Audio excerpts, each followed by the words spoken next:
Yes, Yeah. hello. Can you hear me? Oh, yes, we can hear you. That's very good. That's very good. Let's get this started then. So, hello everyone, and welcome to the first symposium of the Soloclim project. I'm Juan Carlos Romero from Colorado Sochati, and I'm very proud to be here today with you as the representative of the entire Soloclim consortium with Sanda and Maria Elena. Just a brief introduction. This is going to be a hybrid event with both in-person and online presenters. So as a brief example, I'm joining today from South America, and most of our team is in our premises in Turin, as you can see in our very incredible set where Sanda and Maria Elena are right now. At the same time, we have people joining from all over the world, from Europe to Australia. So we're very happy to see that as well.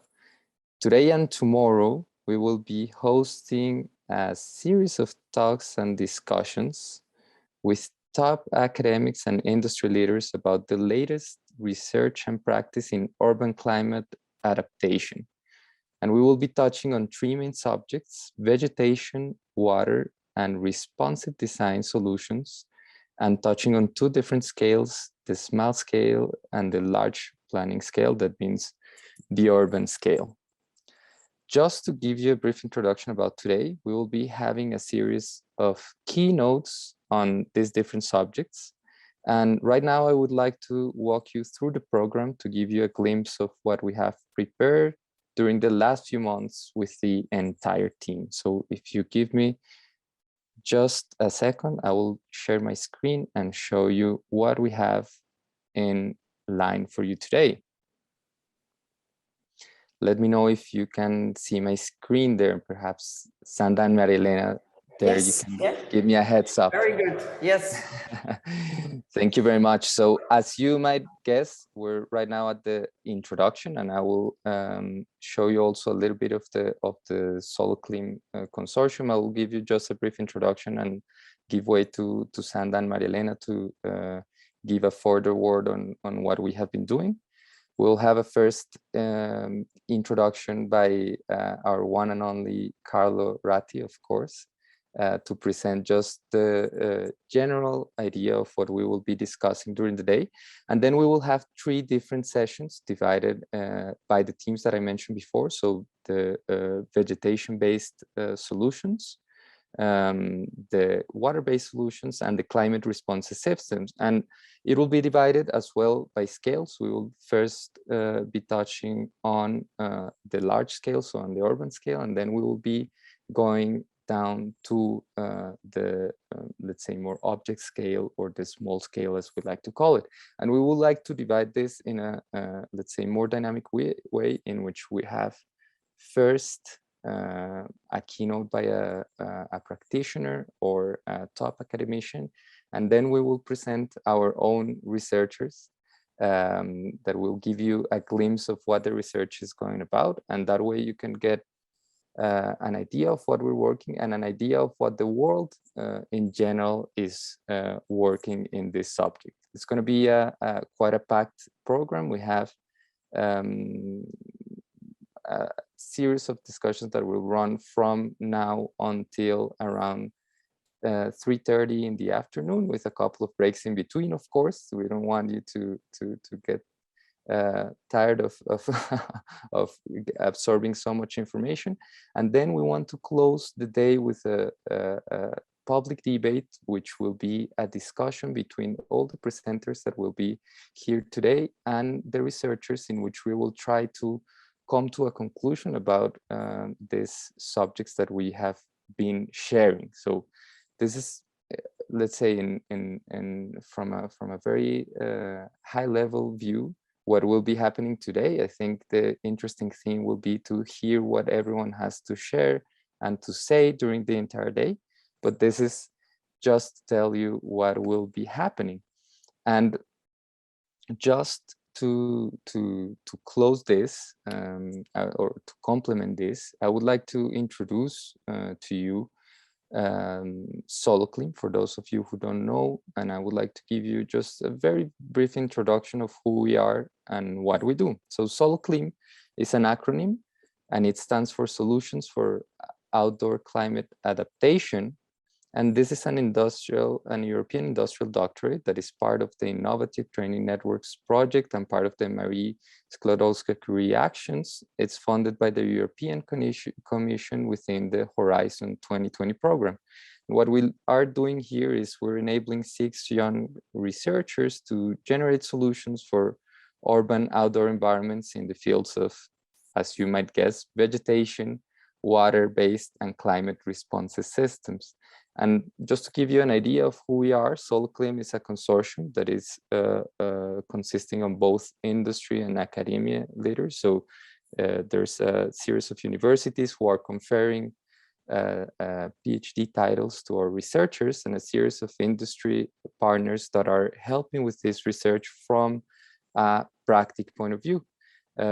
We have, I'm gonna list just the partners very quickly. We have Arcadis in the Netherlands. We have Foster and Partners in the UK. We have Cinco in Germany. And we have Carlo Ratesciati, of course, which I'm representing in Italy. And on the academia side, we have the Politecnico di Milano in Italy. We have the University of Kent in the United Kingdom and the Wageningen University in the Netherlands. And that it's about how much I wanted to tell you right now. And I would like to give the word right now to Maria Elena Nicolopoulou from the University of Kent and to Sandra Lensholzer from Wageningen University. Please tell us a lot of what will happen today. Thank you for this very nice introduction, Juan Carlos.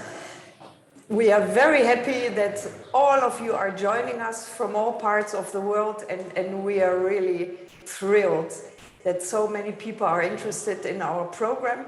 I just want to give you a little bit of an introduction where we stand at the moment with Soloclim.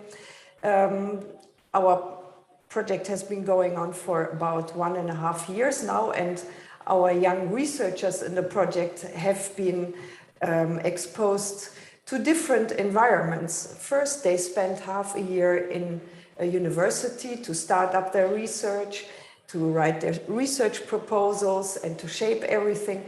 And then they went on into the next adventure in industry. So they went to join all the different companies that Juan Carlos already mentioned.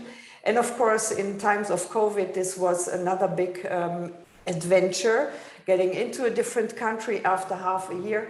But we are actually very, very happy about everything that they've been doing, how it went.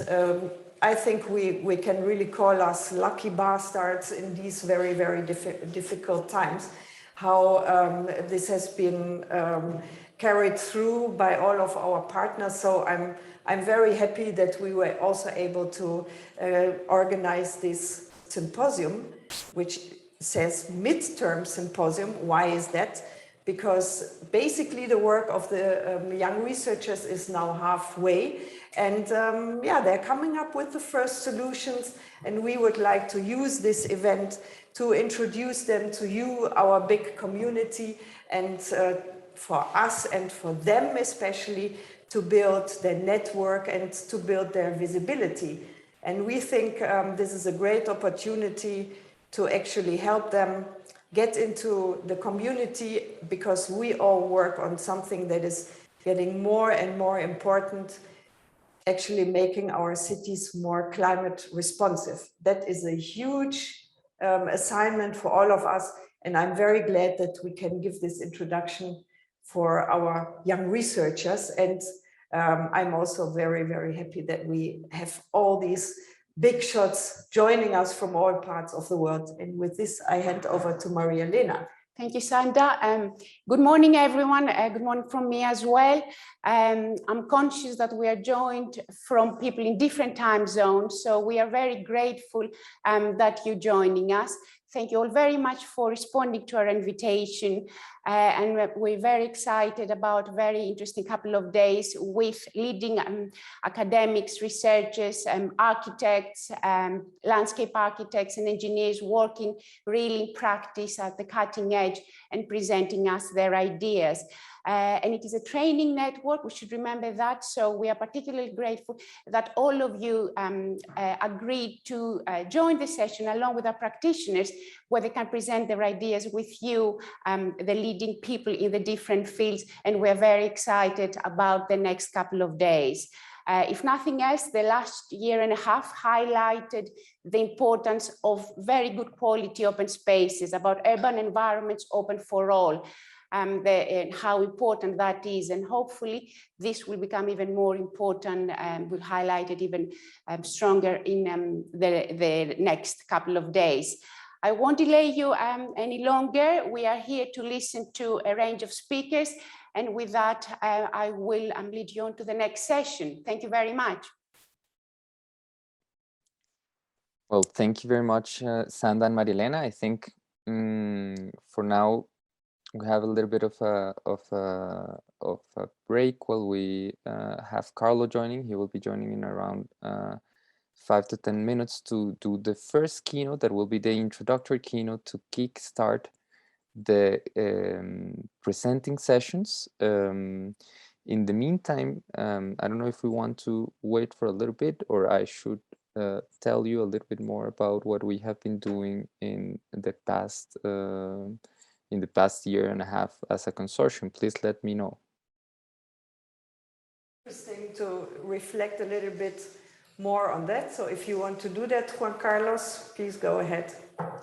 Yeah, happy to do so. No, I think the general thing that I would like to share with everyone is this very, very interesting mix that we have between the academia and the industry. I think that this should be a very, very good opportunity to discuss and to, let's say, open a discussion with all the people that are joining us today into how we can, let's say, educate the leaders of tomorrow, just to put it in a certain way, because I think this, let's say, sharing between the industry and academia, sharing experiences, sharing points of views, in a constant way, and I can talk from my experience that we have had in Carlo Society as a supervisor of two of the researchers that will be presenting later today. But I think this is a thing that everyone at the consortium can share. It has been a very enriching opportunity and a very enriching process for all.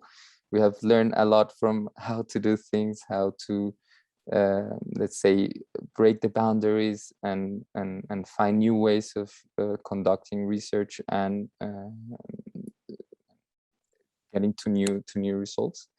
And I think this is one of the things that is a topic to discuss further, and a topic to understand with all the people that will be joining later today, is to see how this research can touch new interesting boundaries, to see how we can not only limit ourselves or to academia or to the industry, but have a very, very intensive and very, very, let's say, fructose collaboration between the two.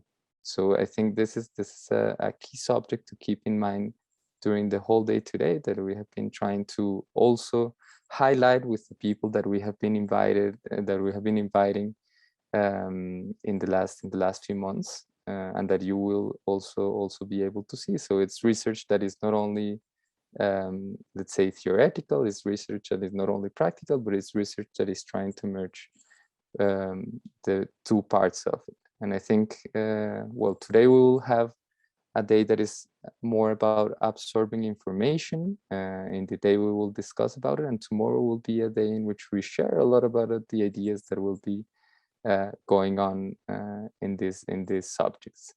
This is just a little bit of a thought that I've been having in the past few days, thinking about this symposium, thinking about how we have been managing to bring all this research today to share with you, and it's just a little point that I wanted to make before we started. I don't know if there's anything else that you want to complement on that end. Otherwise, we can just wait for Carlo to connect, and I will make a brief introduction whenever we have him in the line. Perhaps I can already share a couple of very interesting observations, because our symposium, let's say in the closed circle of our consortium, already started yesterday. And we had a lot of very informal discussions, and we are so grateful that this could just happen offline, sorry, and face to face.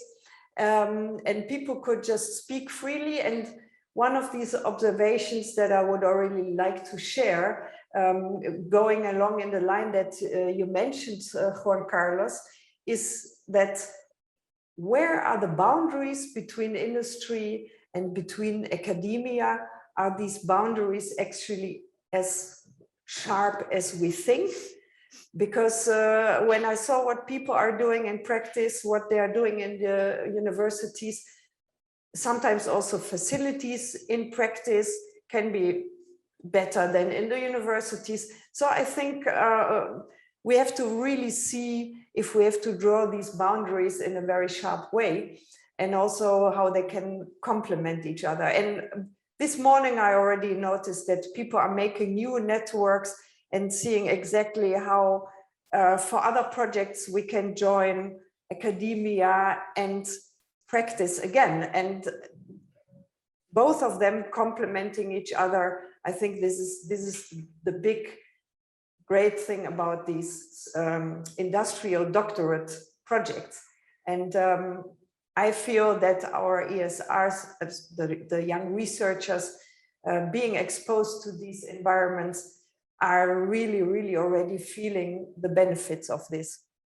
But definitely, let's say this framing of what is academic, what is practical, we should bear that in mind, and perhaps also reflect on it from let's say the theory perspective of research through design, and how this relates to research and development in industry. So this could be very interesting to, let's say, bear in the back of our minds and carry it further into the later discussions. Most definitely, indeed, just to highlight, for people that don't know it, this is an industrial doctorate, as we highlighted, a program, which is quite unusual. I imagine, I think it is the first one that's been funded in this area, in the built environment. And it is a unique opportunity. And this is really a new model that we should be pushing forward, not just purely theoretical or purely about application, but how the two can work together, sort of becoming more resilient. Resilience, it's a word that we're all becoming accustomed to. After the last summer, we actually fully realized what it means. We experienced a summer like no other, with severe heat waves, Northwest America, in Canada experiencing temperatures like never before, Italy setting a new record for highest summer temperatures, forest fires across Europe and beyond, sort of still going on across the globe. So this is sadly the new reality, and it is more important than ever to start pushing the boundaries about adaptation for our built environment. So hopefully it's going to be a fruitful couple of days discussing many of these issues.